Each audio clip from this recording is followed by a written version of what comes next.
Welcome to RealQuickMedia. Maybe poor, but I am somebody. Today we're talking about Jesse Jackson and his fight to protect Black journalists inside American newsrooms. From Melba Tolliver's anchor desk to national network boycotts, this is the story of how Jackson challenged the news industry when it tried to police Black authority. What if one of the most powerful aspects about you, your very image, was treated as a disruption or threat to the status quo? In 1971, a Black journalist was removed from her anchor desk because she refused to cover her natural hair. Her name, Melba Tolliver. To understand why Tolliver's hairstyle mattered so much in the 1970s, we need to understand what American newsrooms already represented by 1971 and what natural hair had already come to signify. In 1968, the Kerner Commission formally documented media distortion from a study during the previous year in 1967. After the uprisings in Newark and Detroit, the commission concluded that the nation was moving toward two societies, one Black, one white, separate and unequal. The report devoted a full chapter to the press, writing that it had too long basked in a white world looking out of it, with white men's eyes and a white perspective. The issue was structural. Editorial authority was overwhelmingly white. The commission called for the recruitment and advancement of Black journalists, warning that without institutional change, reporting on Black life would remain incomplete and misleading. I happen to agree with the Kerner Commission when it said, quote, by failing to portray the Negro as a matter of routine and in the context of the total society, the news media have contributed to the Black-white schism in this country. At the same time, natural hair had already become politically legible. In May 1967, members of the Black Panther Party entered the California state capitol protesting the Mulford Act. National photographs circulated widely, black berets, leather jackets, and natural hair. The party's newspaper, which by 1969 and 1970 reportedly circulated more than 100,000 copies per week, natural hair was exalted within organized political life. In October 1968, Tommy Smith and John Carlos raised black glove fist on the Olympic podium in Mexico City. The broadcast reached millions, but they were expelled within 48 hours due to their protest. Endorsements disappeared. The backlash signaled that Black self-presentation on a global stage could be read as defiance. By 1970, Angela Davis's image circulated nationally, after she was charged in connection with the Marin County courtroom incident and placed on the FBI's most wanted list. She was acquitted in 1972 of all charges. Newspapers and network broadcasts repeatedly used tightly framed, high-contrast photographs. In mainstream coverage, her image was often paired with language such as radical and extremist.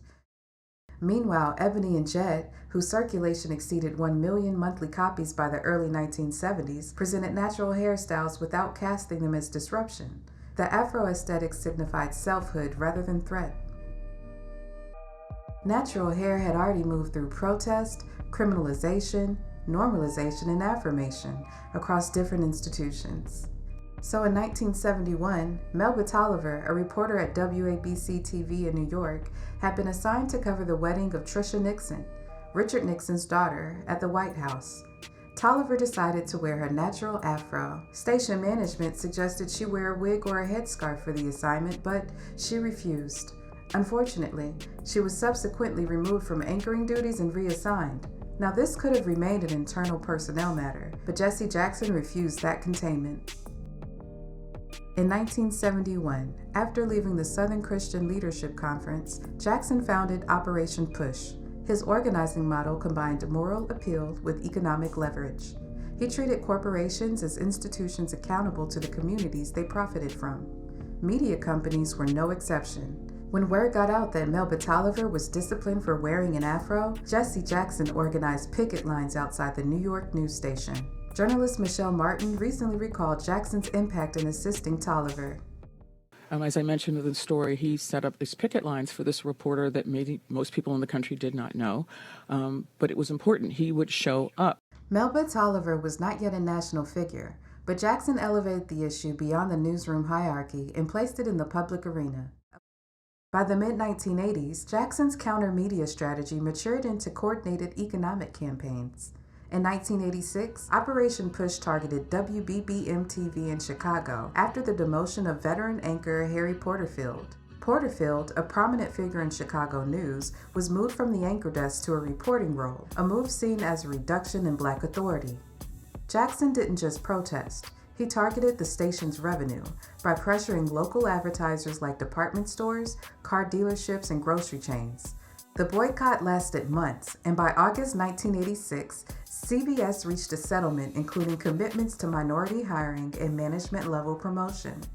Jackson argued that representation without structural influence was insufficient. It was not enough for Black people to simply be on camera if they held no power over the news business itself. Jackson believed that the media functions as a legitimacy machine because these institutions do not merely report reality, they participate in constructing it by determining which narratives are deemed authoritative. Jackson's passing occurred on February 17th, the birthday of Dr. Huey P. Newton. Dr. Newton organized through revolutionary community defense, and Jackson through electoral negotiation and corporate pressure. But their distinct strategies and tactics brought them into confrontation with the same structures of surveillance, media distortion, and political regulation. I don't believe that Black revolutionary or white revolutionary can get justice in the courts as they stand. And I think that the people should take control of the situation and institute new institutions in order for us to receive justice. I believe that we will go from guttermost to uttermost. I believe that we will go from slave ship to championship. I believe that we will go from outhouse to state house to courthouse to White House. I believe we will rise all the way to the top. I believe that. A handful of corporations now own studios, networks, streaming platforms, and the broadband pipes that deliver the content. The terrain shifted, but the underlying question hasn't. Who controls the frame? In the coming chapters, I'll be breaking down how corporate mergers, ownership consolidation, and platform governance reshape that question for Black media and content creators in this digital era. Stay tuned for more chapters in the Black Media Power playlist here on RealQuickMedia. Don't forget to like, comment, hype, share, and subscribe. Thanks for watching.